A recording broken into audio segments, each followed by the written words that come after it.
really think so from how things were presented. Rather, they were striving to turn the lead of an ordinary and undeveloped consciousness into the gold of a fully realized and enlightened soul.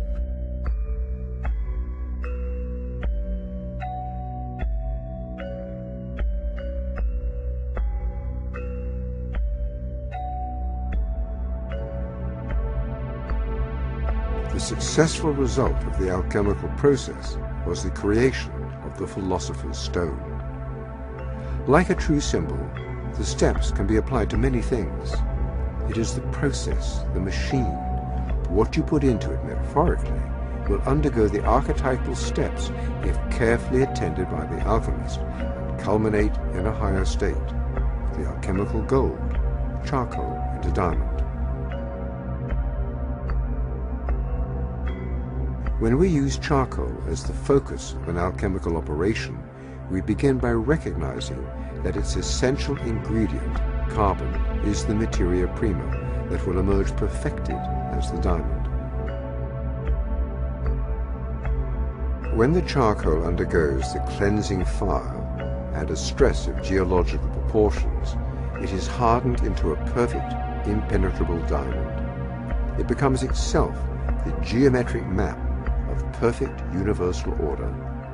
From the highest spiritual registers to the lowest physical realms, the universal order can be seen as the lattice which guides the growth of the vine, as an archetype that guides and supports life on the material plane.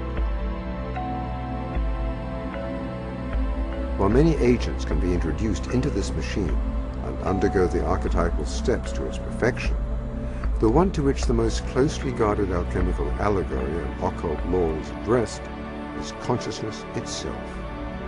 This is the essence of the great work, the application of this special key to this mysterious universal formula.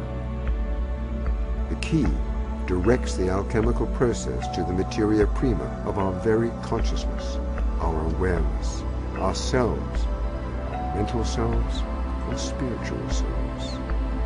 Consciousness is the materia prima.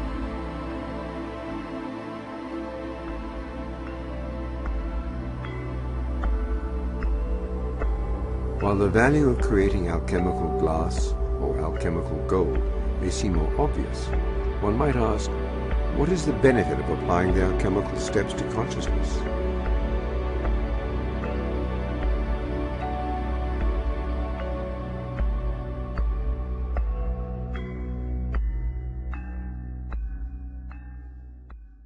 Like modern Wicca, alchemy saw the world as a male-female duality.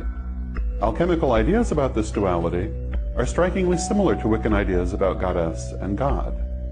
The masculine polarity was thought of as red and fixed, the feminine polarity as white and volatile. The union of these two produced the physical world. The great work, or alchemical marriage, was the quest to unite and transcend this duality. It is the great work which is often mistakenly described as the quest to transmute base metals. The great work began with what is termed materia prima. This is the ordinary state of being, the lead in the analogy. The great work ended in the creation of the Philosopher's Stone. This is enlightenment, or the gold of the analogy. The materia prima was considered to have both a masculine and a feminine aspect, which were in opposition within it, until brought into alignment through the great work, hence the term alchemical marriage. The great work has three main parts: the nigredo, the albedo, and finally the rubedo. These correspond to the sacred colors of the Wiccan goddess: black, white, and red. In addition, a fourth stage, called the cauda pavonis, marked the transition between nigredo and albedo. Symbolically, the materia prima was placed into an athanor, or alchemical furnace, which subjected it to steady pressure and reduced it to its constituent parts. This residue was the nigredo, the destruction of preconceived forms considered necessary for new growth to occur. What this really means is that before one can grow spiritually, one must first eliminate old ideas and limitations. As the Zen Buddhists say, only an empty bowl can be filled.